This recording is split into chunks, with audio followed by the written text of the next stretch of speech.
দেখতে পারতেছেন আমরা এখন মুক্তারপুর ব্রিজের নিচ দিয়ে যাচ্ছি। আমরা জাহাজে আছি। ব্রিজটা কত সুন্দর দেখতে, আকাশটাও নীল হয়ে আছে।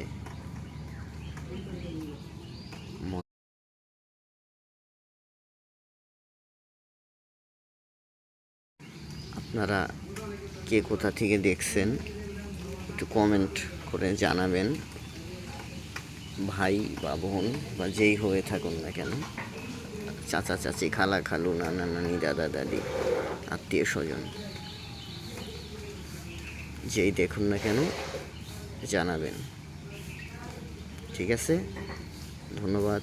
আসসালামু আলাইকুম রহমতুল্লাহি ওয়া বারাকাতুহু।